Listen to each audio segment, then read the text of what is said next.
जब भारत ने सिर्फ संविधान ही नहीं अपनाया बल्कि अपने सपनों, अपने अधिकारों और अपनी पहचान को नए शब्द दिए। आज हम आपको उस महान व्यक्ति की जिंदगी दिखाने जा रहे हैं जिसे हम बाबा साहेब के नाम से जानते हैं। इन्होंने छुआछूत की दीवारें तोड़ी, शिक्षा को हथियार बनाया और भारत के संविधान को आकार दिया। आज का नाटक उसी महान पुरुष श्री डॉक्टर भीमराव अंबेडकर जी को श्रद्धांजलि है। आइए श्रीमन देखते हैं।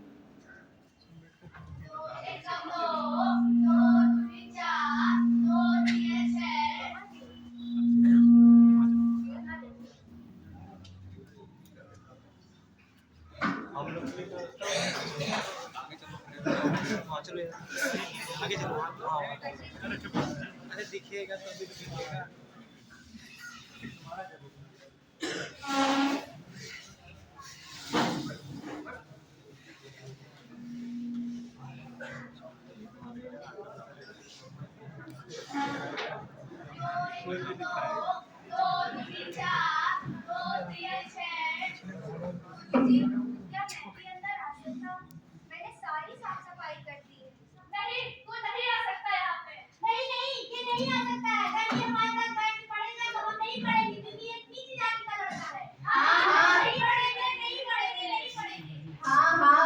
अंदर आ सकता, तुम अंदर नहीं आ सकते। तुम एक नीच जाति के बालक हो। ये पढ़ाई लिखाई शिक्षा ऊंची जाति वालों का काम है। तुम अछूत हो, जाओ जाके बाहर सफाई करो, बाहर बैठो।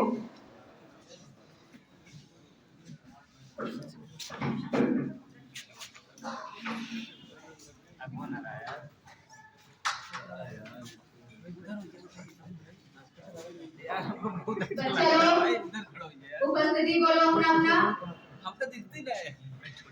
मूलचंद जी, गुरुजी। चुन्नीलाल आया है जी, गुरुजी। गुडली जी, गुरुजी।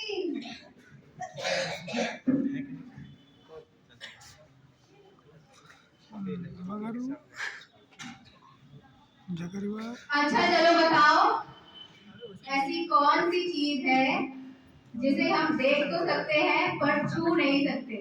गुरुजी हम बताएं। बताओ। गुरुजी वो सूरज जिसे हम देख तो सकते हैं मगर छू नहीं सकते हैं। शाबाश, बैठो। चुन्नीलाल जी गुरुजी। तुम बताओ। गुरुजी वो नारियल का ऊंचा वाला पेड़ जिसे हम देख तो सकते हैं पर छू नहीं सकते जब तक वो नीचे ना गिरे। शाबाश, बैठो। गुडली बताओगे? गुरुजी वो नीला नीला आकाश जिसे हम देख तो सकते हैं पर छू नहीं सकते। शाबाश, बैठो। गुरुजी मैं भी बताऊं? गुरुजी मैं भी बता सकता हूँ। अच्छा, अब तू भी बताएगा। बड़ा ज्ञानी बन रहा है। अच्छा बता, क्या बताएगा? गुरुजी वो मेरे सामने रखा हुआ घड़ा जिसे मैं देख तो सकता हूँ लेकिन इतनी प्यास लगने के बावजूद भी उसे छू नहीं सकता हूँ। क्या मुझे अपनी प्यास बुझाने के लिए थोड़ा सा जल मिलेगा?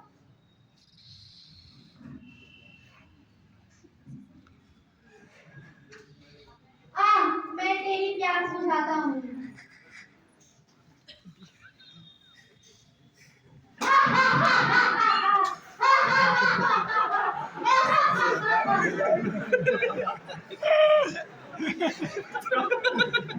जैसा कि हमने देखा, डॉक्टर भीमराव अंबेडकर जी ने ऐसे भारत में जन्म लिया जहां समाज के उच्च वर्ग के लोग गरीब और दलित वर्ग पर भीषण अत्याचार और शोषण कर रहे थे। सीमन में हमने देखा कि उनके माता पिता के गुजरने के बाद उनके अधिकारी ने उनका दाखिला स्कूल में करवाया जहां उन्हें छुआछूत के कड़वे अनुभव हुए। जैसे प्यास लगने पर भी उनको मटके छूने तक की इजाजत नहीं थी। आइए अब सीन टू की तरफ बढ़ते हैं।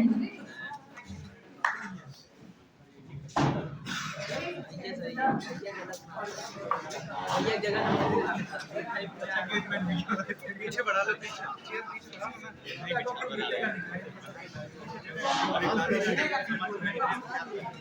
इसको सीधा करो ना चेयर पीछे कर लो वीडियो पीछे करके खड़े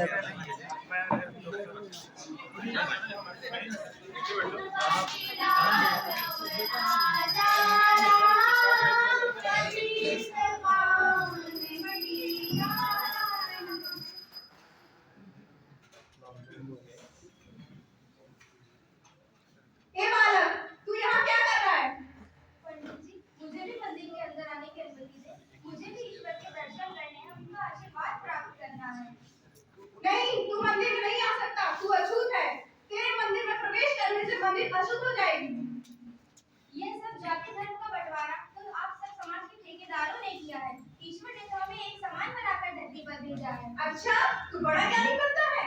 अगर तू इतना ही ज्ञानी है, तो मेरे कुछ प्रश्नों का उत्तर दे। पूछिए, आपको जो पूछना हो। ये बता, संस्कृत की वर्णमाला में कितने स्वर और कितने व्यंजन होते हैं? कुल मिलाकर कितने वर्ण होते हैं? अरे पंडित जी, इतने छोटे बालक से इतना कठिन प्रश्न पूछना है तो कुछ सरल से पूछिए। क्यों? मेरी जो मर्जी होगी मैं वो पूछूंगा। किसी ने तो कहा था कि चाहे जो प्रश्न पूछिए। मैं बताता हूँ पंडित जी, संस्कृत वर्णमाला कुल 13 स्वर, 33 व्यंजन, 4 आयोग और कुल मिलाकर 50 वर्ण होते हैं। इसमें स्वर लाभ सूचक है और व्यंजन श्रृंगार सूचक है।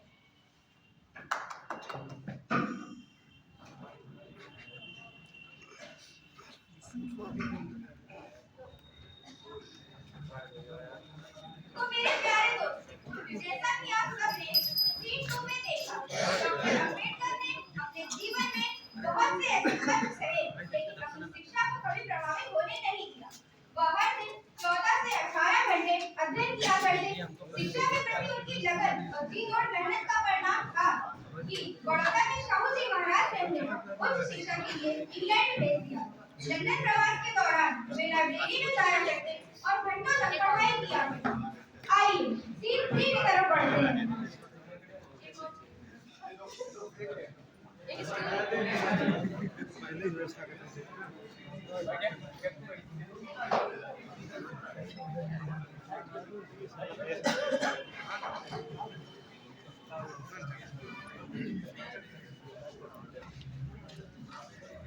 Why are you sitting in the library instead of going to the cafeteria? I am going to cancel your membership. You have to pay 5 for such a. No sir, please forgive me. Don't cancel my membership. I need to study for my society. I don't have enough money to go to cafeteria and have lunch. That's why I am sitting here. Please forgive me sir. I need to continue my study. Oh my goodness, you are here for such a great cause. Dear, but you will not eat alone. You will come with me and I will give my food and share with you my lunch every day in a cafeteria. Thank you so much, sir. Thank you so much. But why did you always study alone? Why you not going to have some fun as people else do? If I will have fun, then who will take care of my people?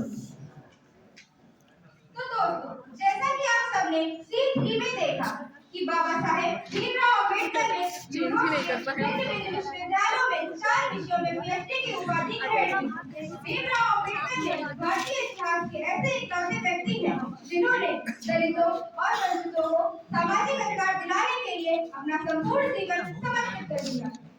आइए बाबा भीमराव अम्बेडकर जी के कुछ अनमोल वचनों को सुनकर आज हम सभा में उपस्थित सभी नागरिक संविधान शपथ और भारत की एकता, विश्वसनीयता, धर्मनिरपेक्ष, लोकतंत्रात्मक राज्य बनाने की तथा हमारे संविधान में दिए नियमों का पालन और उसका सम्मान करने की शपथ लेते हैं। भीमराव अम्बेडकर साहब की जय। बाबा साहब की जय। भीमराव अम्बेडकर साहब की जय। बाबा साहब जय। बाबा साहब अमर रहे।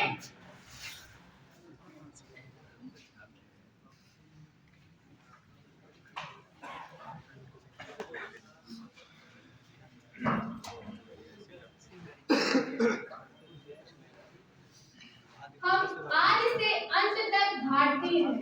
महात्मा आए और चले गए, परंतु अछूत अछूत ही बने हुए हैं। जाति एक धारणा है जो मन की अवस्था मात्र है। कुछ लोग सोचते हैं कि धर्म समाज के लिए आवश्यक नहीं। मैं ये सोच नहीं रखता। धर्म जन्म को एक श्रेष्ठ और दूसरे को नीच बनाए रखता है। वो गुलाम नहीं, षड्यंत्र है। यदि हम एक संयुक्त, एकीकृत और आधुनिक भारत चाहते हैं तो सभी धर्म और शास्त्रों की संप्रभुता का मान करना होगा। धर्म मनुष्य के लिए है, न कि मनुष्य धर्म के लिए। हमें अपने अधिकारों के लिए लड़ना है। मैं राजनीति में सुख भोगने के लिए बिल्कुल नहीं आया। मैं अपने दबे कुचले भाइयों को उनके अधिकार दिलाने आया हूँ। ज्ञान हर व्यक्ति के जीवन का आधार है। शिक्षा महिलाओं के लिए उतनी ही जरूरी है जितनी कि पुरुषों के लिए। मैं बहुत मुश्किल से इस कारवां को इस स्थिति तक लाया हूँ। मेरे इस कारवां को पीछे मत जाने देना।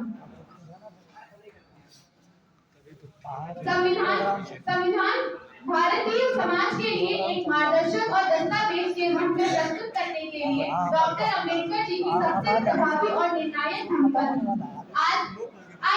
आज हम सब संकल्प करते हैं कि संविधान का सम्मान करेंगे, समानता को बढ़ावा देंगे और एक बेहतर भारत बनाएंगे। जय हिंद, जय संविधान।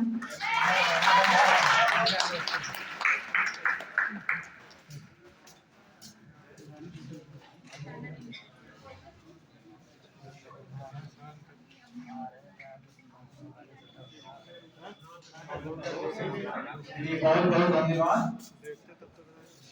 ये फैशन डिजाइन ट्रेड की बच्चियां हैं सेकंड सेट की। इन्होंने नाटक के रूप में डॉक्टर भीमराव अम्बेडकर जी के शिक्षा के बारे में बताया। फिर सर डिग्री लेके वापस आए, काजल ने रोल निभाया, उसके बारे में दिखाया आप सभी को। इसके लिए तो हम सभी लोग तहे दिल से शुक्रिया अदा करेंगे।